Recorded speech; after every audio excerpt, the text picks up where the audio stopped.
Hello everyone, today again I am before you with my new lesson।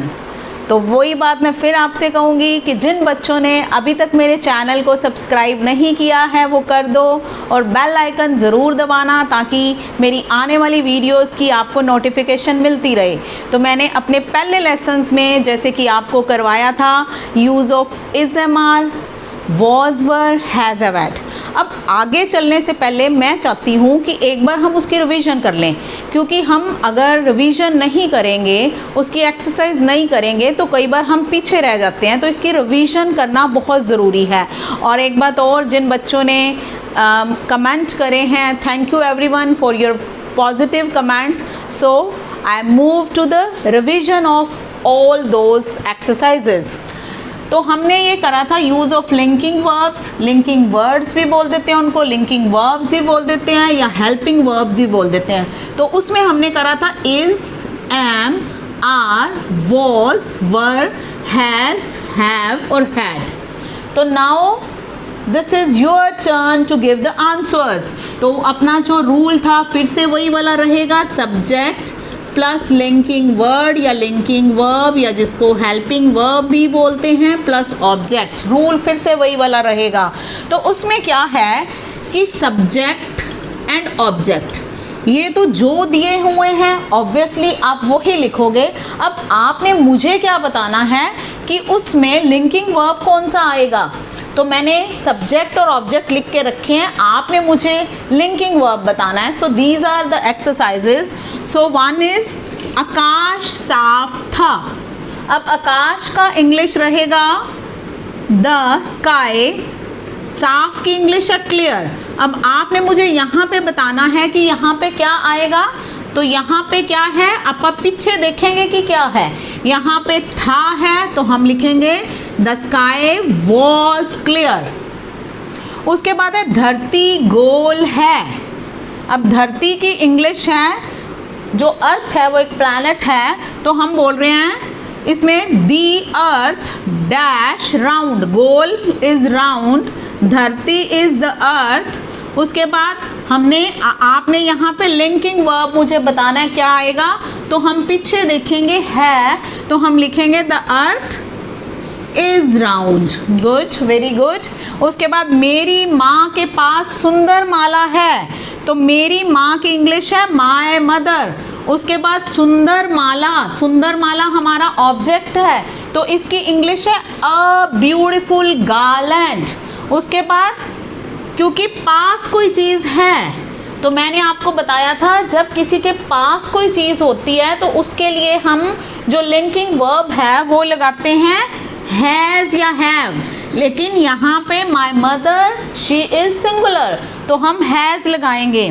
तुम ताकतवर हो तो तुम की इंग्लिश यू। ताकतवर की मैंने लिख दी है स्ट्रॉन्ग हो, तो ये क्या आएगा, कौन सा हेल्पिंग वर्ब आप लोगे या लिंकिंग वर्ब लोगे। यू आर स्ट्रॉन्ग, क्योंकि यू के साथ आर लगता है। उसके बाद कवि थका हुआ है तो कवि के लिए हम लिखेंगे द पोएट। थका हुआ की इंग्लिश है टायर्ड, लेकिन पीछे है तो मैं क्या लिखूंगी, the poet is tired.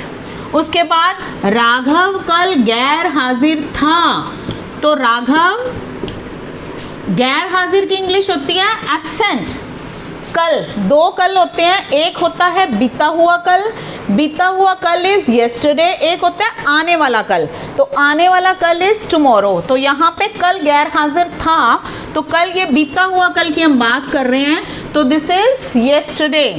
Raghav कल गैर हाजिर था तो पीछे क्या है था, तो आप उसके लिए कौन सा लिंकिंग वर्ब लगाओगे, वॉज। Very good. तो इसके लिए आएगा राघव वॉज एब्सेंट येस्टरडे।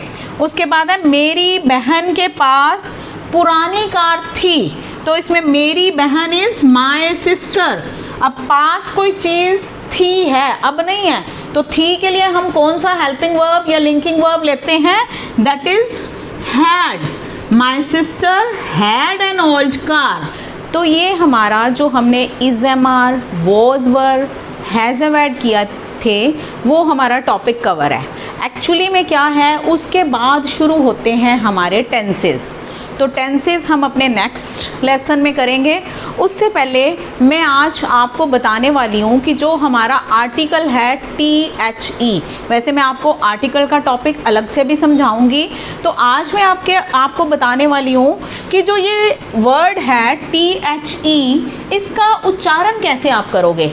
अब कोई बोलता है उसको द, कोई बोलता है उसको दी, तो आपको क्या लगता है कि कौन सा सही है, द सही है बोलना या दी सही है बोलना। तो मैं for your very kind information मैं आपको बता दूं कि इसके दोनों उच्चारण ही हैं वो सही हैं, बट उनके पीछे जो है एक रूल है कि आपने कहाँ पे उसको द बोलना है और कहाँ पे उसको दी बोलना है। तो आज मैं उसका रूल आपको बताने वाली हूँ साथ में। तो ये है, सबसे पहले तो ये है, there are two words, one is pronounce and the other one is pronunciation. Pronounce का मतलब है कि मैंने आपको एक वर्ड दे दिया और मैं पूछती हूँ कि Raghav you stand up and you tell, आप ये मैंने आपको वर्ड दिया है, इसको आप कैसे प्रोनाउंस करोगे। और अगर मैं कहती हूँ कि Raghav you stand up and tell कि इसकी प्रोनाउंसिएशन क्या है, तो बहुत सारे बच्चे हैं जो इसको बोलते हैं pronunciation. So this is wrong. There is no word like pronunciation. This is pronunciation and this is pronounce. Pronounce is a verb. इसका मैं अलग से parts of speech में आपको समझाऊंगी कि verb क्या है और noun क्या है, वो हमारा अलग से next जो है lesson रहेगा। तो अब हम कर रहे हैं THE, इसकी pronunciation क्या है। तो हमारे इंग्लिश में जैसे कि मैंने आपको बताया था A to Z there are 26 letters. उन 26 लेटर्स में देयर आर 5 वॉल्स। वॉल्स उसकी सही प्रोनाउंसिएशन है, हम नॉर्मल उसको इंडिया में वॉवल्स बोल देते हैं, बट दिस इज़ वॉल। तो उसमें जो अपने वॉल्स हैं वो हैं A, E, I, O and U। अब उन 5 वॉल्स को छोड़ के देयर आर 21 लेटर्स। 21 लेटर्स जो बच जाते हैं उनको हम बोलते हैं कॉन्सोनेंट्स। तो अब क्या है, इसका रूल क्या रहेगा कि अगर आप जिस वर्ड से पहले THE वर्ड लगा हुआ है, अगर वो वॉल है तो आप क्या बोलोगे उसको, दी। अगर वो कॉन्सोनेंट है, वॉल नहीं है, तो आप उसको क्या बोलोगे, द। अब क्या है, बच्चों को ये भूल जाता है। मैंने बहुत बार जैसे क्लास में बताया, इवन मैं आपको अपनी बात करूँ, मुझे खुद भूल जाता था कि द बोलना है या दी बोलना है, वॉल पे दी बोलना है या कॉन्सोनेंट पे दी बोलना है। तो एक बार क्या हुआ, आई रिलेट अ स्टोरी। एक बार आई बीन टू माई मासीज हाउस। तो मैं अपनी मासी के घर पे गई, तो मेरी मासी के घर की गली के बाहर एक डॉक्टर है, उनका नाम है डॉक्टर वादी। तो फिर मैंने, मतलब जब आपको कुछ याद नहीं होता है तो उसके लिए आप अपने ही हिंट्स बना सकते हो। तो मैंने उसका हिंट बनाया, जैसे डॉक्टर वादी था तो मैंने हिंट बताया, V is for wall and DI, this is the. मतलब अगर वॉल है तो मैं उसको दी बोलूँगी। This is just a hint कि आपको ये याद रह सके। तो आगे भी मैंने अपनी, मतलब जब मैंने भी इंग्लिश सीखी तो मैंने बहुत से अपने हिंट्स बना लिए थे। हाँ जी, इसके साथ ये आना है, इसके साथ। तो इसका मैंने हिंट बनाया वादी। वादी मीन्स व इज़ फॉर वॉल, वॉल आता है तो आप दी बोलोगे। तो दिस इज़ कि आपने उसको दी बोलना है या द बोलना है। तो ये एक्सरसाइज है, आप बताओगे। और ये जो है कि ये जितने भी मैंने वर्ड्स यहाँ पे लिखे हैं, अर्थ है, सन है, ईस्ट है, ट्रिब्यून है, इनके साथ जो आर्टिकल है वो दी लगता है, या आप उसको द बोलो, कुछ भी बोलो, वो आपको पता चल जाएगा। तो वो आर्टिकल का मैं फिर से आपको बता रही हूँ, मैं अलग से टॉपिक सिखाऊंगी। अभी मैंने फ़िलहाल लिखा है वर्ड THE, तो आप मुझे बताओगे कि उसको कैसे बोलना है। सो सबसे पहले है डैश अर्थ। अब इसको मैं क्या बोलूँ, दी बोलूँ या द। तो आप पहले वाला उसका जो लेटर है वो देखोगे। तो फर्स्ट लेटर क्या है, E। E इज़ वॉल, तो वॉल के लिए हमने क्या बोलना है, दी। उसके बाद सन, सन का इज S है, तो S क्या है, वॉल नहीं है, कॉन्सोनेंट है। कॉन्सोनेंट के लिए हम क्या बोलेंगे, द।